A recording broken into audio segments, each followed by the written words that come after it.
अस्सलाम वालेकुम जी, welcome back. क्या हाल चाल है आप सबके? दुआ करती हूँ आप सब बिल्कुल खैरियत से हो। तो सबसे पहले आप सबको हज की बहुत बहुत मुबारकबाद, आप सबको ईद की मुबारकबाद, ईद मुबारक। आप सब ने जिसने कुर्बानी की अल्लाह पाक कबूल फरमाए, आमीन सुमा आमीन। तो आज का व्लॉग जो मैं शेयर कर रही हूँ, ये 2-3 दिन का व्लॉग मैं आपके साथ शेयर कर रही हूँ, जो मैंने छोटे छोटे क्लिप्स बनाए हैं। तो अभी यहाँ पे मैं सबसे पहले तो आपको ये बताऊँ कि मैं उस्मान के लंच के लिए सैंडविच रेडी कर रही हूँ। अच्छा, ये सैंडविच जो है ना बहुत मज़े का बनता है। मैं जब पाकिस्तान में बैंक में थी ना, तो हमारी बहुत सारी मीटिंग्स होती थी मेन ब्रांच में, और कॉन्फ्रेंसेस होती थी, और इस तरह ना वर्कशॉप्स, बहुत सारी चीज़ें होती थी जिस पे हम जाते थे। और ब्रेक्स में ये होता था कि हमें इस तरह के सैंडविचेस सर्व किए जाते थे। मुझे तब से ये बहुत अच्छा लगता है, one of my most favourite है, मुझे बहुत बहुत ज़्यादा पसंद है। तो यहाँ पे मैंने एक एग लिया था, उसमें मैंने थोड़ा सा मायो ऐड करके, और उसमें मैंने नमक, काली मिर्चें डाल के, और उसको मैंने हल्का सा चॉप कर लिया था। बहुत ज़्यादा पेस्ट नहीं बनाया था, चंक्स जो होते हैं ना वो अच्छे लगते हैं।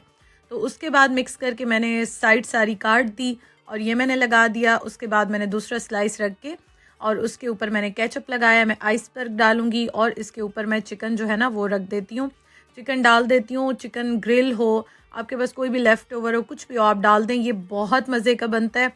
अच्छा, मैं वैसे ज़्यादातर उस्मान को प्रॉपर लंच पैक करके देती हूँ। आजकल स्टोरी थोड़ी सी डिफरेंट है, वो अभी मैं आगे आपको बताती हूँ।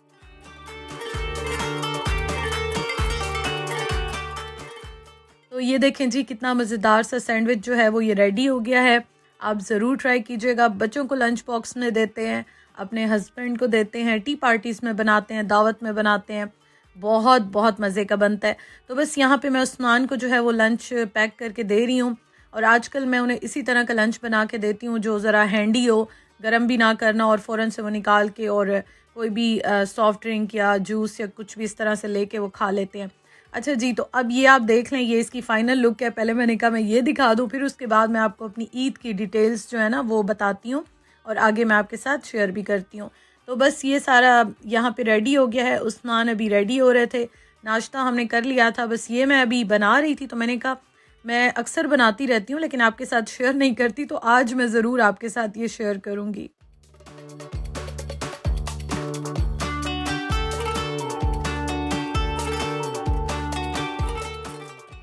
तो ये रेडी हो गया है, और ये अब जा रहा है उस्मान के बैग में, बल्कि लंच बैग में जाएगा, फिर ये उस्मान के बैग में जाएगा, और उस्मान भी यहाँ पे रेडी हो रहे हैं।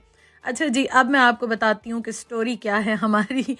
स्टोरी ये है कि जो लोग यूके में रहते हैं तो उनको आइडिया होगा, यहाँ पे उस्मान की आजकल ज्यूरी ड्यूटी जो है ना वो लगी हुई है, और इस वजह से ईद की छुट्टी भी नहीं मिली और जॉब की छुट्टी भी नहीं मिली।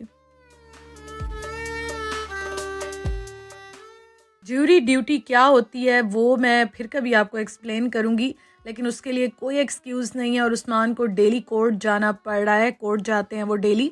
और ये जो है ना, बस इसके बारे में अब मैं क्या कहूँ, ईद के दिनों में ये भी आ गई, और बस यही हमारा जो है ना वो आजकल चल रहा है हाल।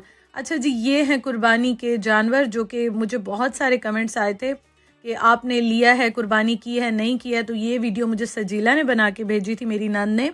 तो ये हमारा और जो मेरे ससुर हैं उनका था, और ये जो है मेरी अम्मी के घर का है जो उन्होंने लिया था। और थोड़ी सी वीडियो मुझे अम्मी ने बना के भेजी थी जो कि कुर्बानी के बाद उन्होंने बनाई थी। तो ईद के फर्स्ट डे ही शुक्र अल्हम्दुलिल्लाह मेरे मेके में भी और मेरे ससुराल में भी कुर्बानी हो गई थी, और हमारी भी हो गई थी पाकिस्तान में। तो ये अम्मी ने मुझे जो है ना वो बना के दी थी, तो मैंने कहा चले मैं आपके साथ ये वीडियो शेयर करूँ। शुक्र अल्हम्दुलिल्लाह जी, अल्लाह पाक आपकी भी कबूल फरमाए कुर्बानी, जिसने की, और हमारी भी कबूल फरमाए, आमीन सुमा आमीन। तो अब यहाँ पे मैं आपको ये दिखाऊँ, उस्मान को मैं लंच डेली साथ देती हूँ, वो वहाँ पे कोर्ट में लंच नहीं करते हैं। तो ये जो है ना, आज वो मेरे लिए लेकर आए थे। एक्चुअली वो डेली ही लंच अपना नहीं लेते थे या किसी को दे देते थे। वहाँ भी बहुत सारी चीज़ें मिलती हैं, लेकिन ज़ाहिर है वो उनके टेस्ट के अकॉर्डिंगली नहीं होती हैं, और उस्मान को पसंद ही नहीं आते हैं खाने या किसी के हाथ के। तो वो आज मेरे लिए वैसे ही ले आए। उन्होंने कहा चलो, मैंने कहा लेकर आता हूँ, आपको नए नए खाने खाने का ट्राई करने का शौक़ है तो चलो आप ट्राई करो। और ये जो है ना वीगन पकोड़ा रैप है।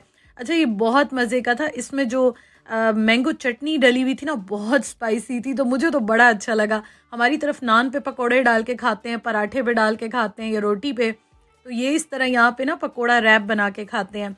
अच्छा जी, तो उस्मान आजकल बहुत ज़्यादा बिजी हैं, वो कोर्ट भी जाते हैं, और यहाँ पे इस तरह से होता है कि ज्यूरी ड्यूटी होती है, तो वो समझे ज्यूरी मेंबर हैं आजकल और वो दे रहे हैं वहाँ पे ड्यूटी। और इस वजह से ईद हमारी ऐसी गुजरी है। मेरी तबीयत बहुत ज़्यादा ईद पे ख़राब रही है। मैंने आपको बताया था यहाँ पे मुझे एलर्जी का प्रॉब्लम है, पोलन है यहाँ पे बहुत शदीद, तो उसकी वजह से मुझे फ़्लू, फ़ीवर, बॉडी पेन, इस तरह की मुझे सारी चीज़ें जो है ना, वो 2 दिन तो बहुत ज़्यादा मेरी तबीयत ख़राब थी। तो हमारी कुर्बानी हो गई थी ईद के फर्स्ट डे, तो मुझे उस्मान ने कहा कि चलो बाल कटवा लेता हूँ मैं, अब कुर्बानी हो गई है तो मैं हेयर कट करवा लेता हूँ। हम लोग बाहर निकले हेयर कट कराने के लिए, तो सब बंद था, हमें कुछ भी नहीं मिला क्योंकि ये उस्मान के पास बस यही टाइम अवेलेबल था। उनके पास टाइम ही नहीं है आजकल, जॉब पे भी भाग रहे हैं, ड्यूटी भी दे रहे हैं और उसके बाद बस यही जो है ना, टाइम ही नहीं बचता। तो थोड़ा सा टाइम जो था, तो जैसे ही घर आए थे ना, तो उन्होंने कहा कि बस चलो कोई ना कोई तो मिल जाएगा, मैं कटिंग करा लेता हूँ, बट हमें कोई नहीं मिला। फिर उसके बाद उस्मान ने कुछ चीज़ें लेनी थी, तो उन्होंने कहा वो चलते ले लेते हैं। अच्छा, मैंने कुछ लेना नहीं था, लेकिन जब मैं यहाँ पे आई ना, तो ये मुझे नज़र आ गया। और मैं जब से यहाँ आई हूँ ना, क्योंकि मैं पाकिस्तान में अपने 2-2 सेट ब्लेंडर्स के, ग्राइंडर के छोड़ के आई हूँ, तो मैं सोचती थी कि मैं वहाँ जब जाऊँगी तो मैं लेकर आऊँगी, पाकिस्तान का चक्कर लगा। तो अब जब मैंने ये देखा तो मैंने कहा अब ले ही लेती हूँ, क्योंकि जो घर में आप मसाले पीसते हैं ना, उसका तो मज़ा ही अपना होता है। तो खैर ऐसी कोई शॉपिंग करनी नहीं थी, उस्मान ने जो चीज़ें लेनी थी वो उनको मिली नहीं और मैंने ख़र्चा कर लिया मैंने ये भी ले लिया और उसके साथ थोड़ी बहुत घर की चीज़ें भी ले ली। और ईद के फर्स्ट डे जो है ना, फर्स्ट डे या सेकंड डे हिना आई थी। हिना और उनके हस्बैंड जो है ना, वो लाए थे गोश्त का जो हिस्सा होता है ना कुर्बानी के गोश्त का, उन्होंने यहीं पे की थी, तो वो लेकर आए थे और मैंने वो वीडियो बनाई नहीं। तो बहुत अच्छा लगा, इतना अच्छा लगता है कि आपको जब कोई याद रखता है। पाकिस्तान में इन चीज़ों की कदर नहीं होती, यहाँ पे आके कदर आ जाती है। तो वो स्पेशली आए थे हिस्सा देने के लिए। और हिना, अभी भी बहुत सारे न्यू व्यूवर्स पूछते हैं कौन है हिना। एक्चुअली मेरी व्यूवर थी, फिर उसके बाद उनसे मिलना जुलना स्टार्ट हुआ, तो now she is like my sister, my friend, you can say कि वो बहुत बहुत स्वीट है। उनकी बहन ने और उन्होंने दोनों ने हिस्सा भेजा था, नीलम ने और हिना ने। तो मुझे इतना अच्छा लगा था, क्योंकि एक तो मेरी तबीयत ठीक नहीं थी, उस्मान बस सारा टाइम ही बाहर थे, मैं अकेली थी, तो उसमें मैं क्या बस तैयार होती और क्या वीडियो बनाती, तो मैंने वीडियो ही नहीं बनाई। तो ये जो व्लॉग है ना, ये मैं इसलिए 2-3 दिन का इकट्ठा शेयर कर रही हूँ, क्योंकि मुझे मेरी जो बहुत ही रेगुलर बहनें हैं ना, जो मुझे देखती हैं या व्यूवर्स हैं मेरे, तो वो पूछ रहे थे मरियम कहाँ हैं। तो मैंने कहा चलो हर कोई ईद मना रहा है, हर कोई बिज़ी होगा दावतों में, कुर्बानी में, गोश्त बांटने में, समेटने में, खाने में। तो मैंने कहा ईद गुजर जाए आराम से, फिर उसके बाद मैं शेयर करूँगी। तो ये एक मेमोरी है। मैं पहले व्लॉग तो ऐसा नहीं बना रही थी, मैंने कहा चलो आराम से ईद के बाद रूटीन शेयर करूँगी, तब तक मैं भी थोड़ी सेट हो जाऊँगी, उस्मान भी ज़रा फ्री हो जाएंगे, रूटीन ज़रा सेट हो जाएगी। लेकिन फिर मैंने कहा नहीं, ये एक मेरे लिए भी मेमोरी है। और आप लोग भी पूछ रहे थे कि आपकी ईद कैसे गुजरी है, तो ये थी हमारी ईद। और फिर जब गोश्त आया था तो मैंने थोड़ा सा बनाया था बस रात के लिए ही, क्योंकि उस्मान आजकल लंच लेके नहीं जाते, तो इतना ही बनाया था कि हम फ्रेश बना के और डिनर में हम खा लें। मैंने 2 टमाटर डाले, हरी मिर्चें डाली, लहसुन डाला, ऑयल और नमक डाल के इसको मैंने प्रेशर दे दिया था। उसके बाद ये बिल्कुल जब सॉफ्ट हो गया, तो इसमें मैंने काली मिर्चें डाल दी। ये इतना मज़े का बनता है जैसे शिनवारी का टेस्ट होता है ना, और बहुत ही लाइट होता है। साथ मैंने रोटी बना ली थी। तो बस जी शुक्र अल्हम्दुलिल्लाह, ईद हमारी गुजर गई। परदेश में ऐसी ईद होती है, ईद तो अपनों के साथ होती है। लेकिन हाँ, जब ये गोश्त का हिस्सा उन्होंने दिया था और मैंने गोश्त बनाया था ना, तो इसका टेस्ट बिल्कुल पाकिस्तान में जैसे हम कुर्बानी के बाद गोश्त बनाते हैं, तो बहुत बहुत अच्छा लगा था। दिल से दुआएं निकल रही थी। वैसे तो हमारी ईद ऐसे ही गुजरी, मतलब खामोशी गुजरी, कोई ऐसी चीज़ नहीं थी, मिलना जुलना भी इतना ज़्यादा नहीं था, और मैं अकेली क्या इस तरह करती। लेकिन यहाँ पे जब वो लेकर आई, मैंने बनाया, हमने खाया, तो बहुत बहुत खुश हुए। अल्लाह पाक उन सबको खुश रखे जो औरों को खुश रखते हैं और उनका सोचते हैं। तो यहाँ पे मिठाई तो नहीं, लेकिन हम ये आलू बुखारा एंजॉय करेंगे। और thank you so much for watching. अपना बहुत ख्याल रखिएगा। इंशाल्लाह ताला कल मिलते हैं। अल्लाह हाफिज़।